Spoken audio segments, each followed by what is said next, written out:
There's this moment, usually right in the middle of a totally ordinary afternoon, where I just catch myself in this kind of fractional hesitation. A pause in the rhythm. Yeah, exactly. It's just a pause, maybe, a sudden slumping of my shoulders. And in that exact second, the edges of the waking world just soften. I find myself standing before a gate. And you didn't decide to go there. No, not at all. I didn't consciously choose it. It just, well, it appears in my periphery. Yeah. As if it'd been waiting behind my eyelids all along. It's a profound place to visit. It really is. And welcome to a very different kind of deep dive, everyone. Today, we are not dissecting data trends. We aren't mapping out some external phenomenon for you. No, we are turning inward today. Right. Today, you and I are exploring the psychology of repression, the inner child, and, well, what Freudians call the id. But we aren't reading clinical studies. We are stepping into the liminal space of the unconscious mind. We are taking you with us into a recurring landscape, a very specific, perfectly controlled garden of the mind. Exactly. And our mission is to decode what these, empty dreams and manicured lawns are truly hiding from our waking selves. And what's so fascinating here is the texture of that entry. Ah. I mean, you don't arrive at this gate with intention. No, you really don't. You arrive through exhaustion. You slip in through a tiny crack in your waking armor. Tell me about the gate itself. So it's made of iron, but strangely, it doesn't feel cold to the touch. The iron is wrought into these intricate spirals that almost resemble flowers. Almost. Right? Almost. It's like the blacksmith's hand faltered at the very final curl, leaving every single blossom unfinished.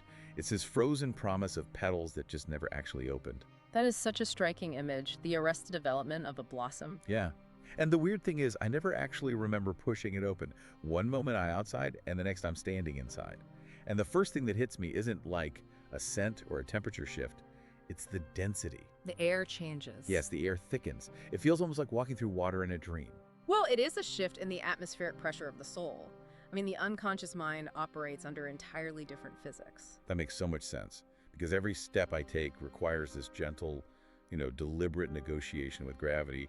It feels as though the atmosphere itself remembers being breathed by someone else. Someone smaller. Yeah, someone much smaller, someone whose lungs used to just draw joy directly out of the soil. But when I look down, there is no soil. What do you see instead? Before me, there is just a path of pale gravel.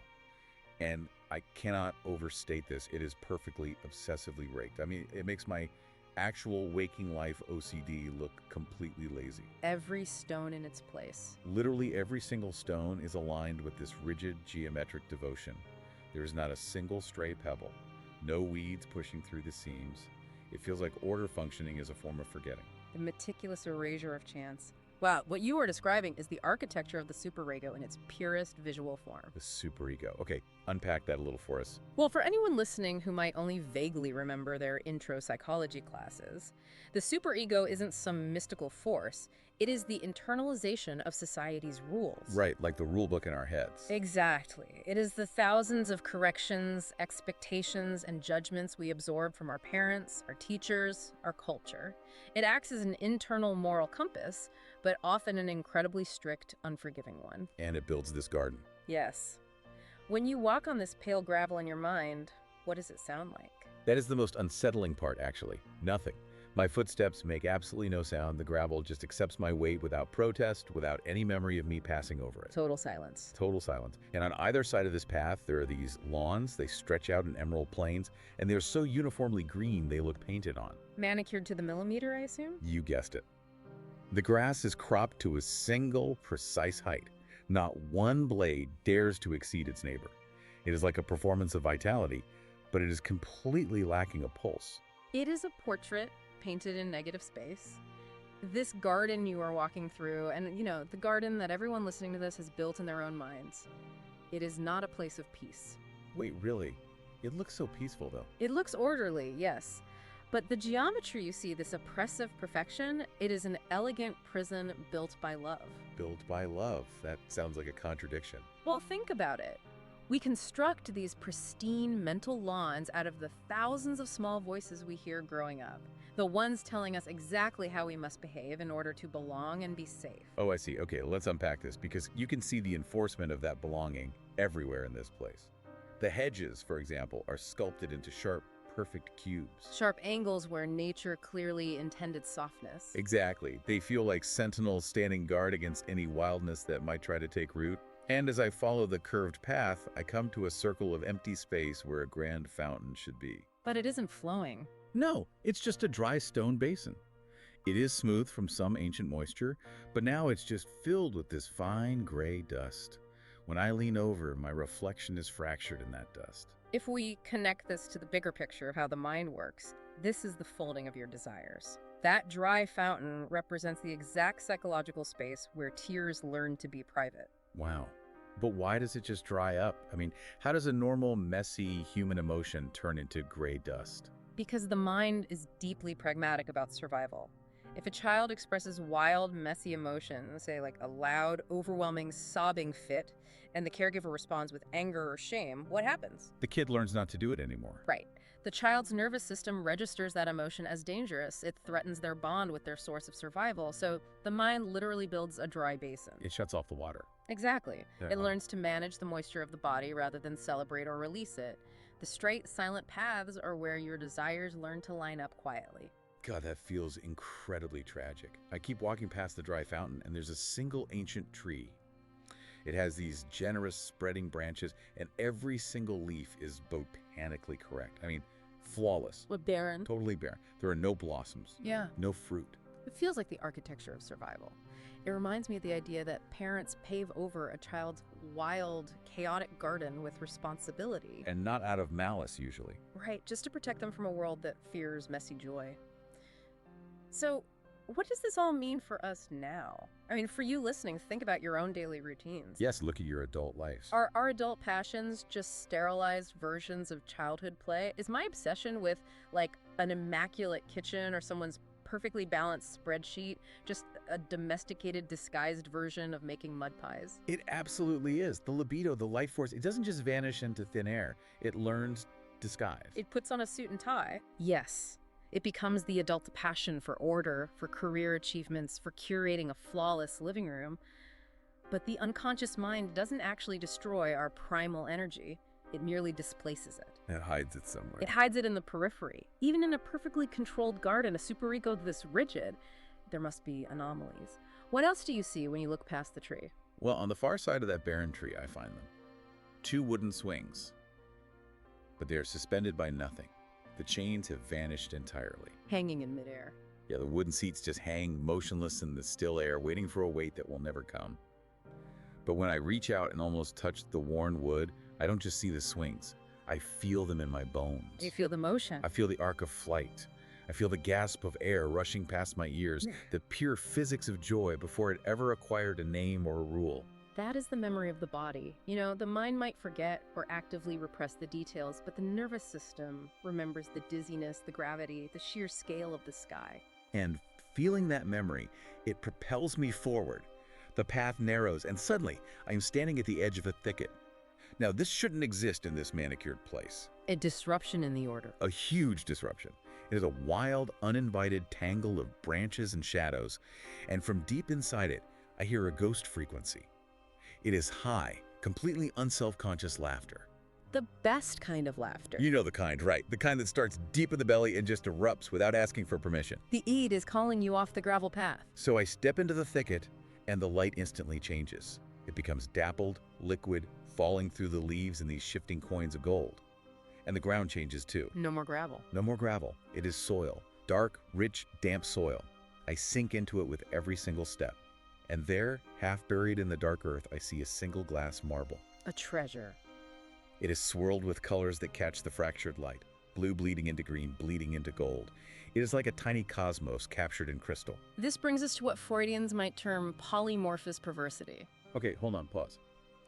Polymorphous perversity sounds like a clinical diagnosis, or maybe something you get arrested for. Can we translate that? Fair enough. It's a heavy term. Are we basically just talking about a kid's ability to find intense, absolute joy in literally everything? Like mud, noises, the texture of a blanket, before society steps in and tells them what is and isn't appropriate to enjoy? That is an excellent translation. Yes, it is the unmediated sensual connection to the physical world before the concept of shame is introduced. Before we learn to be embarrassed. Exactly.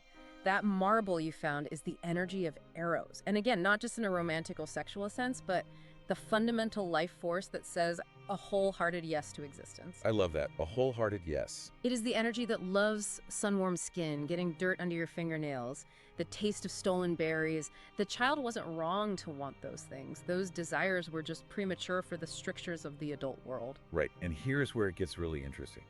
When I see that marble, I don't even consciously decide to kneel down. My body just remembers the posture.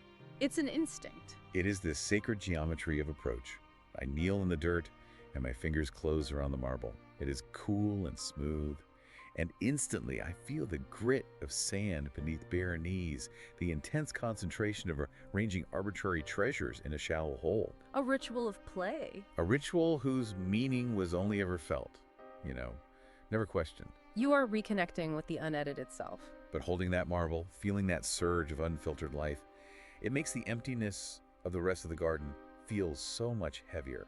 And I want to connect this to our listeners right now. Please do. We have all been at a perfectly polite dinner party, right? You are surrounded by proper conversation, everyone's behaving exactly as they should, and suddenly you feel this hollow claustrophobia, a sort of panic. Yes, that sudden urge to escape. Is that just our adult self realizing our joy wasn't actually stolen but buried alive? That is precisely what it is. That claustrophobia at the dinner party is the ghost of your own buried vitality pressing up against the pavement of your manners. Wow. Pressing up against the pavement. You are realizing that the energy wasn't destroyed. It was just folded away and placed in a psychological drawer labeled later. When you find the marble, you realize the garden isn't truly empty. It is pregnant with absence. Pregnant with absence? Yes. Because as I step back out of the thicket and onto the pale gravel path, clutching the marble in my pocket, I notice something I missed before. What is it? Along the edges of the path, right where the raked stones meet the painted lawn, there are footprints, ghost impressions of small, bare feet. The child's feet. And the toes are splayed wide, with the absolute confidence of someone who's never once been told to walk properly. The feet that refuse the straight line. This raises an important question, though. Where do they go? They don't follow the path at all.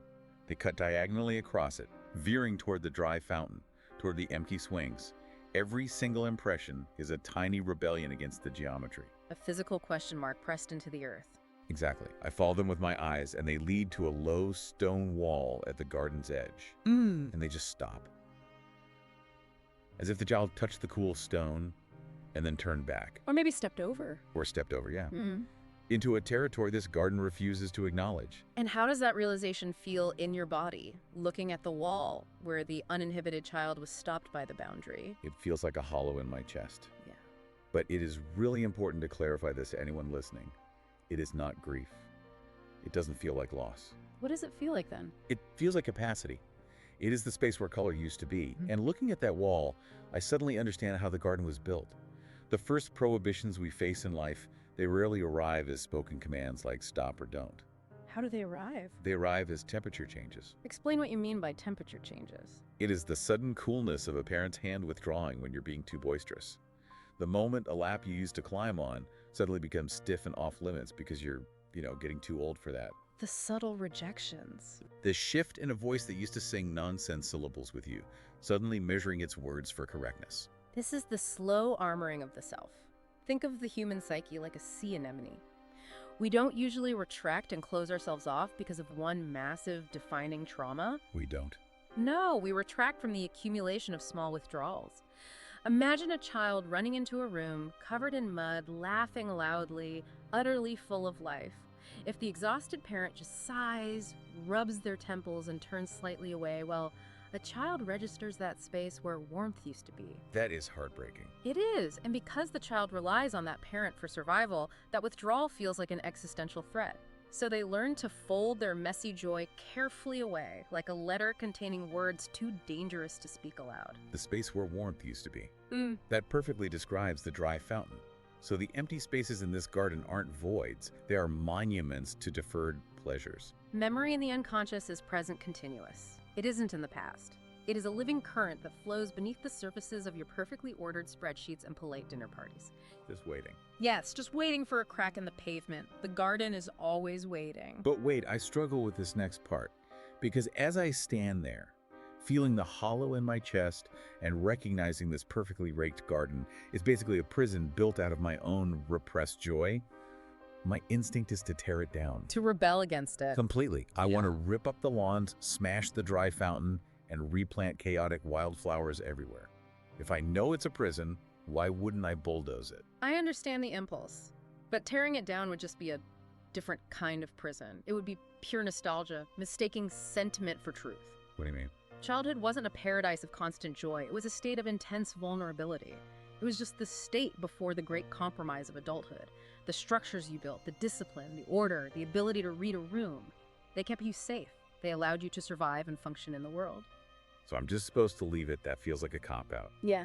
How do we let that child's joy, that unmediated connection, inform our adult wisdom without just defaulting to the sterile gravel path? This is the ultimate question of integration. You cannot unknow the rules of the world, nor should you want to.